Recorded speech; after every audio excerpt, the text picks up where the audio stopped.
Disability is represented in The Silent Child through the character of Libby, portrayed by Maisie Sly, who is a deaf child born to hearing parents. The Silent Child portrays Libby's disability as an isolating boundary that prevents her from communicating with her family. A major theme of this short film is how it is based in reality, which raises awareness of the difficulties and challenges deaf children face every day.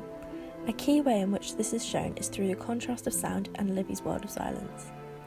Raskin stresses the importance of visual storytelling in his 5 parameters for story design, stating, "The best short fiction films generally keep dialogue to a minimum and rely primarily on visual storytelling, and that the sound and image interacting give more power and richness," suggesting that the use of sound should be used as an assisting mode of storytelling to the visuals, rather than the story relying solely on dialogue to progress. He quotes Alfred Hitchcock as saying we should resort to dialogue only when it's impossible to do otherwise. The Silent Child makes use of this nicely by using a juxtaposition of ambient sounds and almost complete silence to demonstrate the isolating life Libby is living. In this scene, it is clear that Libby is in her own world and is not following the conversation that the rest of her family is having. Despite her mother telling Joanne previously, Libby follows what they're saying really well. A few moments before, Joanne cycles through a rural landscape.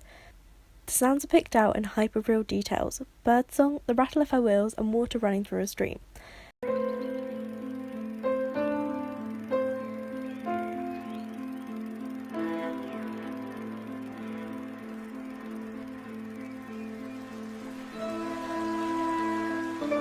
The use of ambient sound here then highlights the extremity of the silence that follows.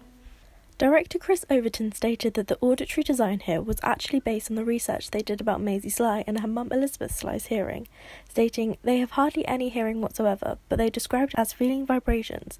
We wanted to try and emulate that. When someone thumps a table Libby is leaning on, she hears the impact through vibrations." The choice to mimic how the Slys hear creates a great way to convey deafness accurately to hearing people. Raskin states that when done wrong, sound plays a marginal role in storytelling, whereas in The Silent Child, sound is used to illustrate Libby's disability exactly from her perspective. This can be considered a positive representation of deafness, as it is promoting an accurate portrayal of a disability. The importance of visual storytelling is also seen in this montage of Libby learning sign language, done in a short time compression in which she totally comes out of her shell and begins to communicate with Joanne. This is done with little to no dialogue, but rather just visuals. Minimisation of a verbal component here leads the viewer to focus on the importance of sign language in Libby's life. The film states at the end, 90% of deaf children are born to hearing parents, and over 78% of deaf children attend mainstream schools with little to no support in place, but that with the right support, a deaf child can do exactly the same as a hearing child. And so to show Libby being able to communicate in such a positive way without any obvious problems shows the audience just how easy it can be to break down these communication barriers if a little effort is put in. The Silent Child not only demonstrates a good example of deaf representation, but it also illustrates the importance of representation. Libby sees 2 women also communicating using sign language and is clearly surprised by the fact there are other people like her. Representation is hugely important, as seeing an example of positive representation encourages acceptance and can be a huge influence in the lives of underrepresented minorities, and this can especially be highly influential for children. In her Oscars acceptance speech, Rachel Shenton, who plays Joanne and also wrote the screenplay, said, "Our movie is about a deaf child being born into a world of silence.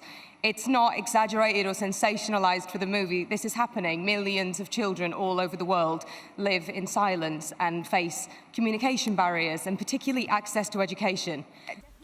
Highlighting how common Libby's story is. It's clear that the family does not have high expectations for Libby. Her grandmother is visibly shocked when Joanne states how bright Libby is and thinks that she could get any job she wants. Even from the outset, Paul states that they don't have any high expectations for Libby, and they just want her to be a bit more confident for school. The lack of belief in what Libby could achieve demonstrates well how disabled people are disregarded and thought of as less than able-bodied people, which, as we can see, is not true. Paul Longmore's Disability Watch looks into the reality of disabled lives, and he found that people with disabilities are also less likely to complete high school or college and far less likely to get jobs. The unemployment rate among those who report any form of disability is 5 times the national average.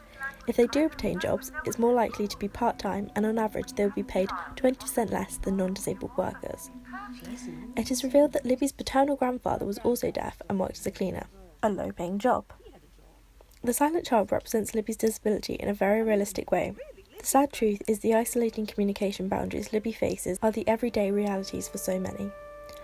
When her parents stop her sign language lessons, these barriers are put in place again, and once she starts school, she is back where she was at the start of the film, not following what is happening. We see it in this scene, where her teacher is talking. Number 1, there. She has no additional support, like a sign language interpreter, and is faced away from the teacher, so she cannot even lip read. It's a harrowing scene to watch as a viewer, but represents the sad truth of child deafness in education well. However, the silent child can be criticised for deafness being the only real characteristic and trait Libby has as a character. There is not much to be seen of her personality other than the fact she is deaf. In film, minorities are often reduced to being a tick box for inclusion and representation, often there to give false pretense of representation rather than to be a meaningful character. As Libby and her story are the sole focus of this film, however, it is clear that this is not the case with her character. It can be argued that this is a limitation of the short film form. Yeatman states that as short films are compressed into an intense piece of time, they usually deal with one idea and express it fairly directly, as there is little time to develop an idea further. Also, as the film is being produced into a feature-length film, Libby's personality will be developed further as more time will allow her character to evolve. It can be concluded that The Silent Child demonstrates a realistic representation of disability, in that it not only highlights the harsh realities of issues disabled people face, but it also helps to raise awareness of this to its audience in hopes that the communication barriers for deaf children that need not be there will diminish. As a short film, The Silent Child bluntly shows this, and it can only be hoped that the upcoming feature-length film will let these issues be known to a wider audience.